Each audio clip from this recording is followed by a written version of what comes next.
The storm rolled across the Navy base like a warning from the ocean itself. Wind hammered the chain-link fences, rain blurred the runway lights, and a low thunder grumbled above the rows of aircraft shelters. At the main gate, a group of off-duty Navy SEALs huddled beneath the awning, laughing loudly as they waited for their transport back to quarters. Their mood was high, too high to notice the black sedan approaching through the storm. But one of them did.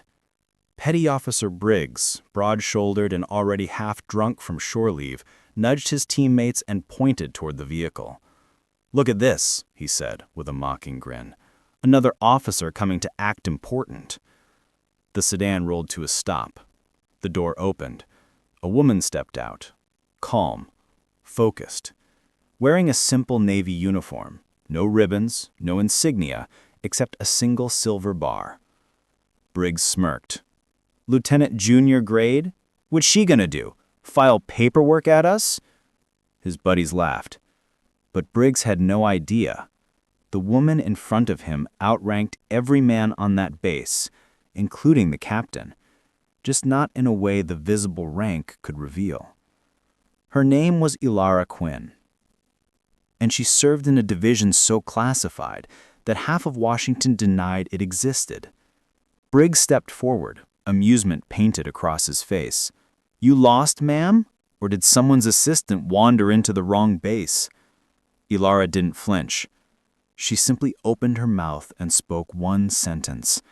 A sentence containing a secret code that froze the entire gate. A sentence that made the incoming Captain Hayes, storming toward the gate furious about something else, stop dead in his tracks and go pale as a ghost. But to understand why that one code chilled a room full of warriors, United War presents the beginning of this extraordinary encounter. Earlier that morning, before the storm had rolled in, the base had been functioning like any other day, routine, predictable, controlled. Aircraft maintenance ran on schedule, the operations center hummed, and patrol boats cut through the harbor water with practiced precision. But somewhere in the Pacific, something had gone wrong. A reconnaissance drone had spotted a signal, an encrypted burst from a hostile submarine believed to be impossible to locate, a submarine carrying something far more dangerous than torpedoes. Washington sent one person. Not a captain, not a SEAL commander, not even a flag officer. They sent Elara Quinn, because there are some missions that only one group handles. Missions never discussed in Pentagon briefings, never recorded in public logs. A group whispered about in the intelligence community. A group known not by rank, but by codes. And Elara was one of their highest fielded operatives. Yet she arrived at the base with only a visible O2 rank. Not for show, for cover. As her sedan approached the security checkpoint, the weather began to worsen. The guard tower lights flickered in the rain. 2 sailors stepped forward to verify her clearance. "Identification, please," one said. Elara handed over a simple ID card. Nothing special, nothing flashy, just a normal officer's badge. To anyone else, she looked like a junior logistics officer being moved around by assignment whims. But when the guard scanned it, his monitor flashed, then flashed again, then turned black. He frowned. Ma'am, I think there's an error. Your file," before he finished, the system rebooted automatically. A small line of text flashed. "Restricted, level Orion. Authorized, do not query." The guard blinked. He'd never seen that before. He started to step aside, until Briggs and his group walked up. "Come on, man. You can't just let anyone in because a computer glitches. She's probably some clerk whose paperwork got scrambled." The guard hesitated, not wanting trouble with SEALs, especially off-duty ones. Briggs pointed at Elara. "You know protocol. Ma'am, junior officers go through secondary. Rules are rules, even if you're whatever you are." His tone dripped condescension. But Elara didn't respond. She simply turned her gaze toward the operations building in the distance, calculating timing, observing the runway activity, noting small details others missed. Briggs doubled down. You'll have to wait over there until someone explains your rank to you. More laughter from his teammates. But the guard, seeing her ID message, felt uneasy. Maybe we should call the captain, he muttered. Briggs scoffed. Call him for what? She's nothing. Elara finally spoke. Her voice quiet, measured, precise. But her words, her code, were a verbal key that could open or shut down entire military sectors. She leaned slightly toward the guard and said, Clearance Echo 7, Shadow Protocol. Everything stopped. Briggs frowned. What the hell does that mean? But the guard turned pale, the same way someone turns pale when they see a classified thing they're not supposed to understand. Because that code was never meant to be spoken out loud. Only 3 people on base were authorized to even hear it. And one of them, Captain Hayes, had just stepped through the storm toward the gate, yelling at his staff furious about something else, until he heard her words. He froze. His face drained of color. His eyes locked on Elara. He whispered one word. Shadow? Elara nodded once. The captain looked at Briggs, then at his laughing SEALs, then back at Elara, and suddenly, nothing was funny anymore. The captain straightened his uniform and said the words that made Briggs instantly regret ever opening his mouth. Lieutenant Quinn, we've been instructed to follow your command. Briggs staggered back. He had mocked someone whose real authority didn't show on her uniform, someone whose clearance level technically placed her above the entire chain of command on that base, even above the captain. Rain hammered the runway like thousands of marching boots as Captain Hayes stepped closer, his breath visible in the cold storm air. His eyes stayed on the aura, studying, confirming, remembering. Briggs and the group of SEALs exchanged confused looks. Why was their captain suddenly acting like he was in the presence of a 4-star admiral? Hayes finally spoke, quietly, but sharp enough to cut through the rain. Ma'am, I wasn't expecting you. Washington said they were sending an analyst. Elara responded with the same calm, flat tone as before. I'm here because an analyst isn't enough. The captain swallowed hard. The SEALs glanced at each other. Briggs looked suddenly unsure of everything he'd said in the past 5 minutes. But no one dared interrupt. Hayes cleared his throat. Ma'am, forgive me asking, but why you? Why would the Pentagon send someone under shadow classification to a simple recon anomaly? Elara didn't look at him. She watched everything else, every bolt in the ceiling, every flickering screen, every satellite feed streaming across monitors. Because observation wasn't a habit for her, it was survival. She answered only once they reached the elevator. Because the anomaly isn't an anomaly, it's a signature. Hayes blinked. Signature. As in. Elara nodded. Yes, someone we never wanted to hear from again. The elevator doors closed. While the captain and Elara disappeared into the building, the SEALs remained at the gate, silent, confused, unsure. Then Briggs broke the silence.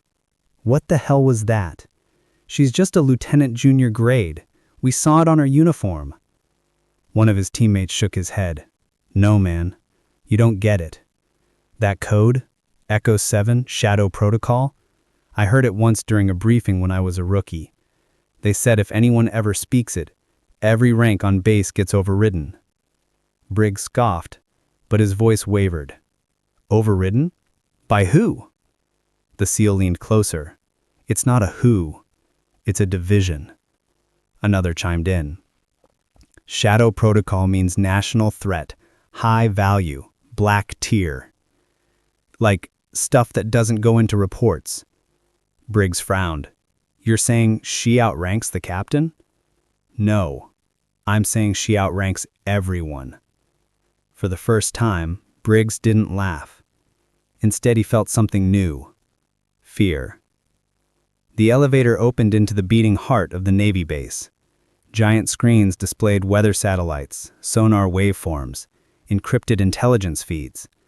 Officers hurried between consoles, voices tense. Hayes guided Elara to a secured table, then dismissed everyone within 5 meters. "Clear the area, now." The room emptied almost instantly. Elara placed a small device, no larger than a phone, on the table. It projected a map of the Pacific in shimmering blue light. A single red point blinked off the coast, deep underwater. Hayes leaned in. "That's the signal we decrypted." "No. That's where it was sent from. The submarine itself is here." She tapped the device. Another red point appeared. Much closer. Too close. Hayes stared. That's inside our naval perimeter." Elara nodded once. Hayes whispered, horrified, "That's impossible." She tilted her head slightly. "If it were impossible, I wouldn't be here." Hayes collected himself. "Ma'am, I need to ask, for the safety of the entire base, for the chain of command, and for whatever is happening offshore." He swallowed. "What division are you with?" This time Elara looked at him. Her voice stayed quiet, controlled, measured. "You don't have the clearance to know the name." Hayes felt that answer like a punch. "Then why were we told to follow you without question?" Elara pressed a button on the device. A second hologram appeared, this one showing a strange symbol, a triangle within a circle, crossed by a single line. Hayes took a step back. "No, that unit was dissolved decades ago. They said it was too dangerous." Elara shut the device off. "It was, but they didn't dissolve it. They buried it." "And you're part of it?" Elara didn't deny it. Hayes steadied himself against the table. "Tell me what we're facing," he demanded. Elara stared at the blank screen. Her expression didn't change, but her tone did. Lower, heavier. "The submarine carries a prototype system. Something stolen. Something unstable." Hayes whispered, "A weapon?" "A signal," she corrected. "One that can cripple communication across half the Pacific. Our ships, our satellites, our bases, blind and deaf in minutes." Hayes felt his stomach turn. "That's why they activated Shadow Protocol." Elara nodded. "That's why I'm here." A knock came at the operations door. It was the same guard from the gate, dripping wet, nervous. "Captain, the SEALs, sir. They've been ordered to report to you and Lieutenant Quinn immediately." Hayes raised an eyebrow. "I didn't send that order." Elara did. She began walking toward the exit. "We'll need an escort team. Yours will do." Hayes followed quickly. "You're putting Briggs on this?" "She needs to learn something," she replied. "About what?" the captain asked. Elara paused at the door. "Respect. And the reality of the world he thinks he understands." The storm outside intensified, lightning flashing across the windows as Captain Hayes and Elara Quinn walked toward the tactical briefing room. Down the hall, the SEAL team waited, silent, uncertain, and far more nervous than they had been only an hour earlier. Briggs stood in the center of the group, arms crossed, jaw tight. But there was no trace of the mocking grin he'd worn before. Now he watched the doorway like a man waiting for judgment. The door opened. Elara stepped in. The room straightened instantly, spines snapping upright, boots clicking, eyes forward. Even Briggs stood at attention. Elara didn't acknowledge it. She simply walked past them and placed her compact device at the center of the table.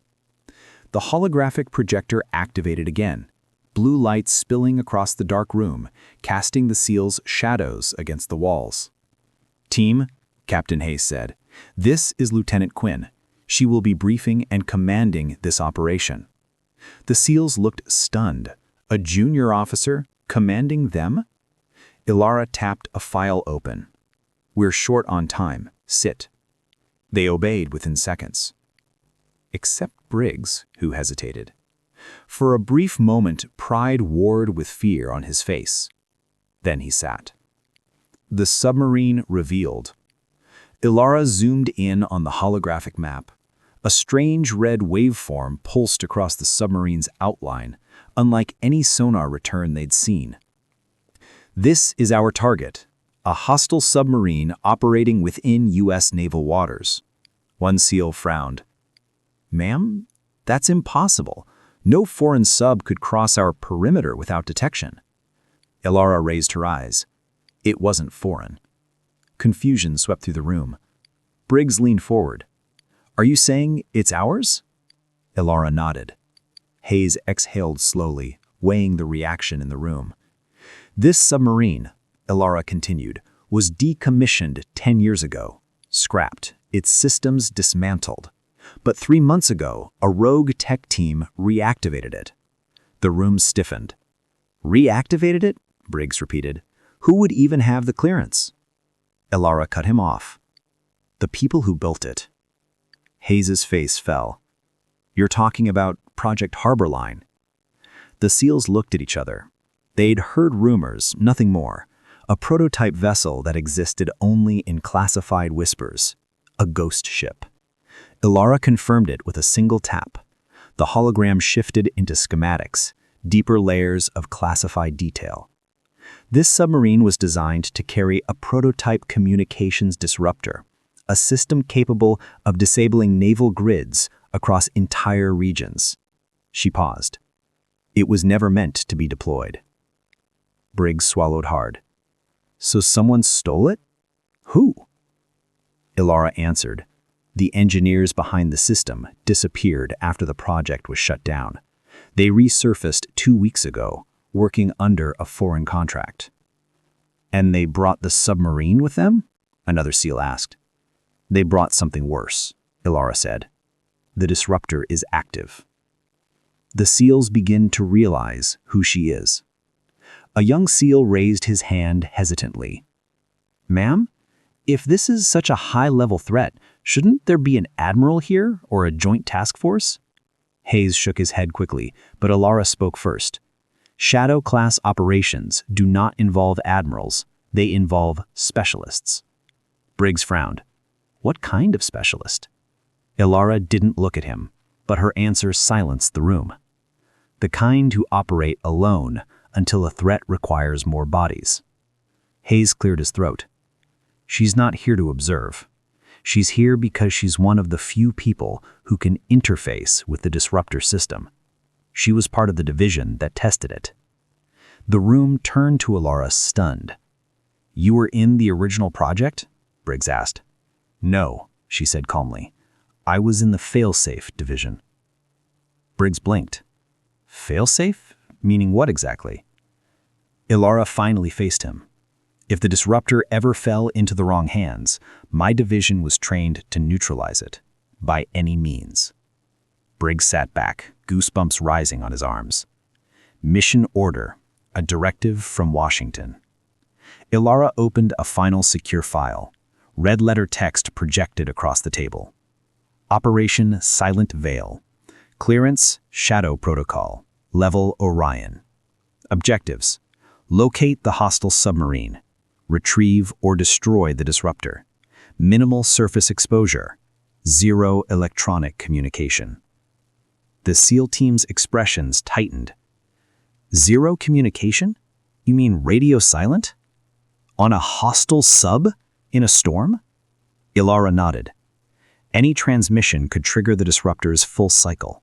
If that happens, half the Pacific Fleet goes blind." Hayes stepped forward. "Washington specifically requested that Lieutenant Quinn take full operational command. I will provide strategic support, but tactical execution is hers." Briggs exhaled slowly. "So we're working for her." Elara corrected him. "You're working with me." Another SEAL asked, "Why us? Why our unit? There are specialized anti-sub teams." Hayes answered this time. "Because that submarine surfaced near our sector. You're the closest, fastest, most capable team available.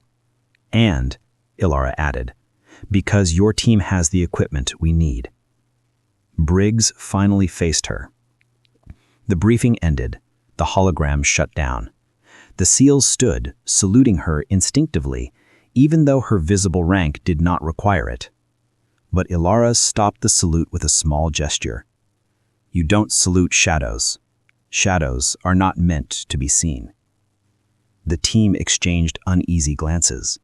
Hayes stepped out to finalize preparations, leaving Elara alone with the SEALs. Briggs approached, slow, controlled, humbled.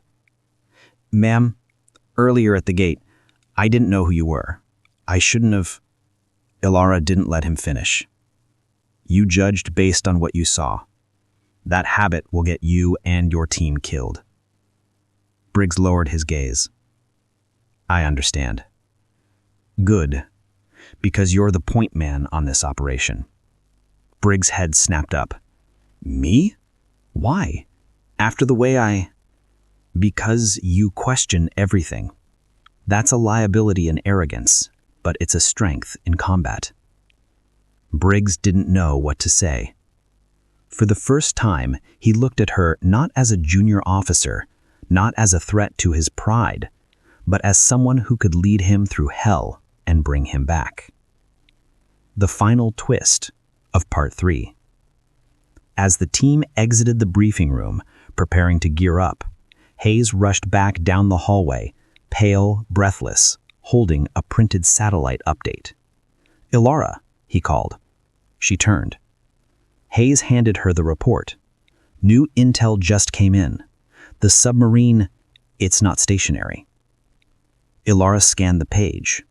The submarine had moved, but not toward the coast, not toward a fleet, not toward open water. It was heading directly toward a classified underwater cable hub, one that, if disrupted, could shut down global communication nodes. Hayes spoke the words everyone dreaded. "If they reach that hub, we'll lose more than the Pacific." Elara folded the report. "Then we go now."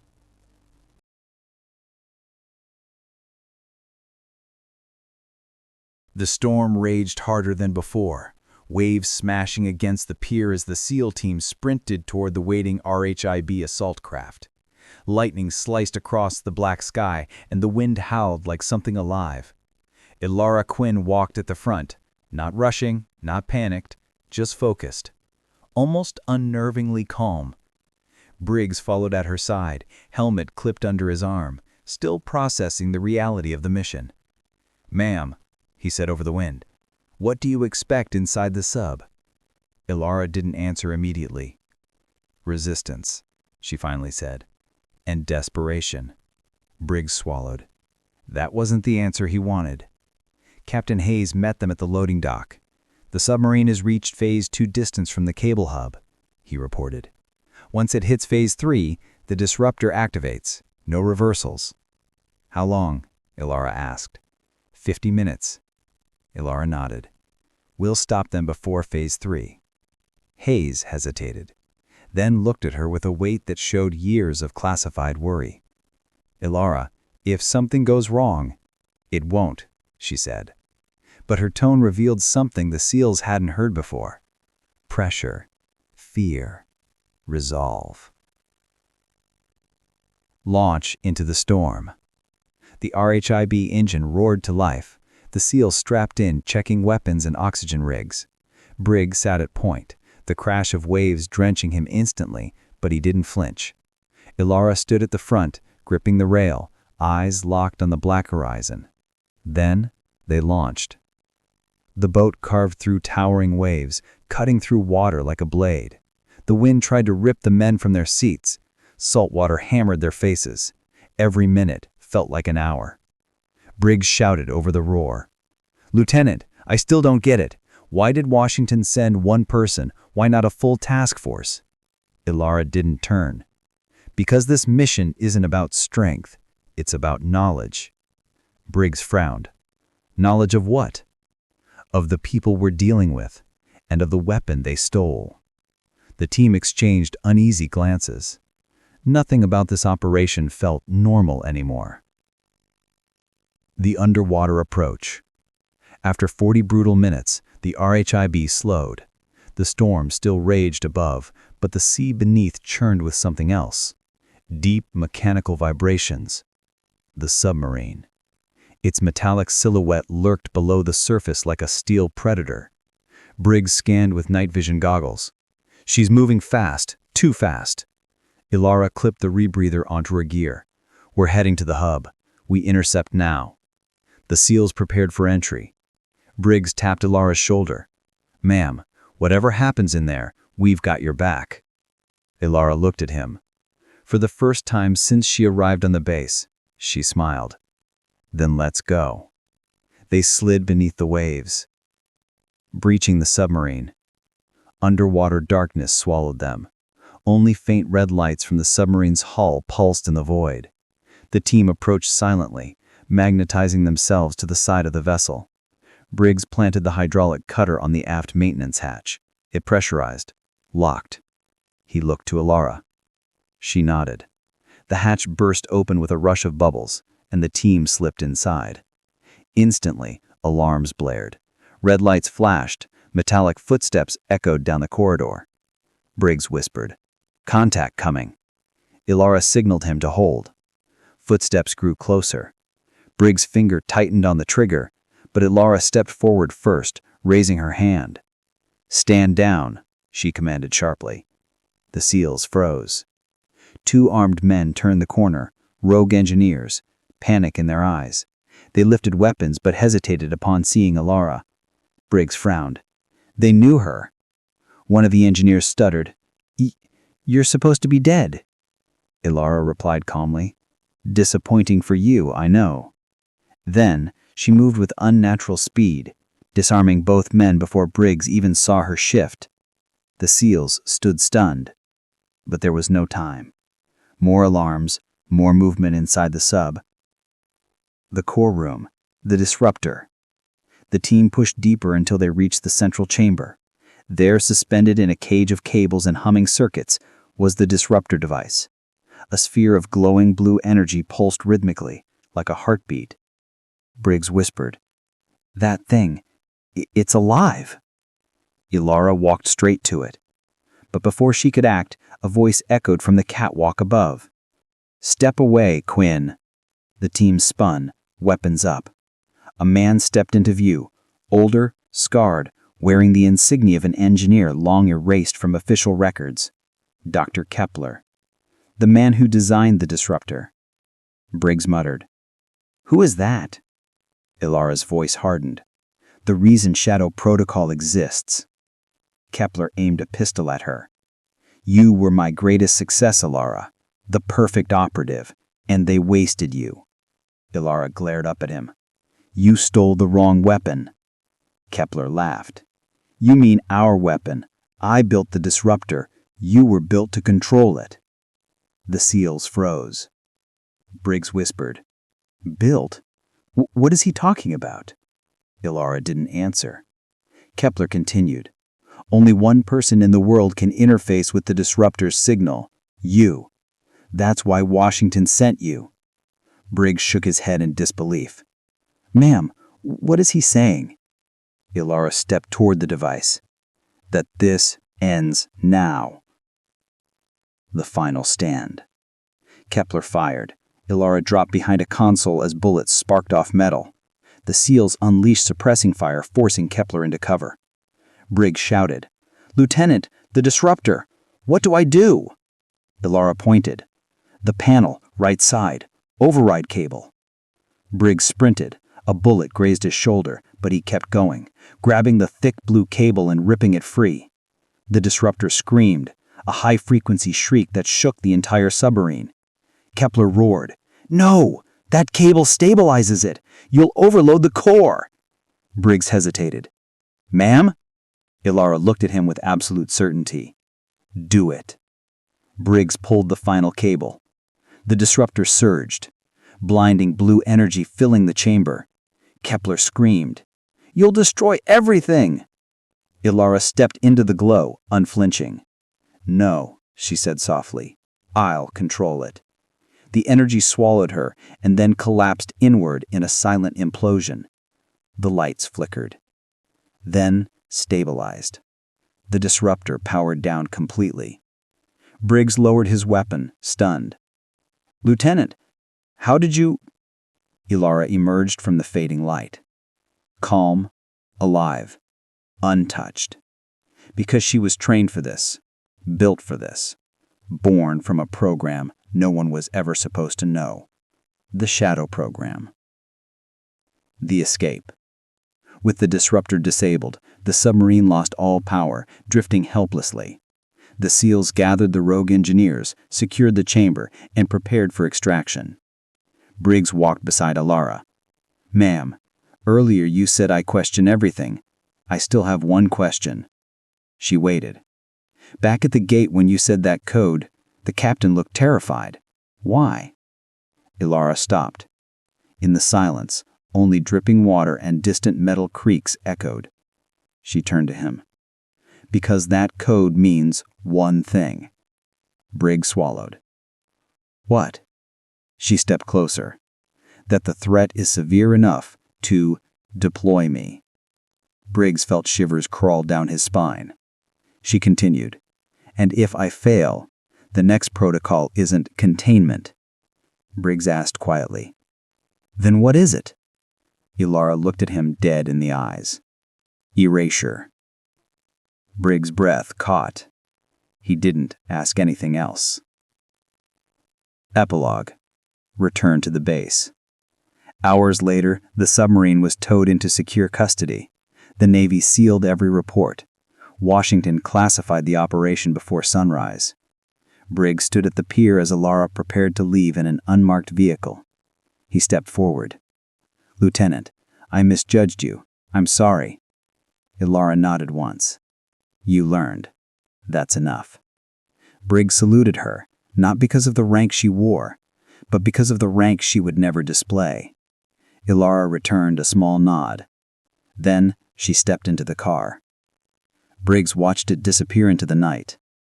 He whispered to himself, "Shadow Protocol. Who else could she really be?" The wind answered with silence.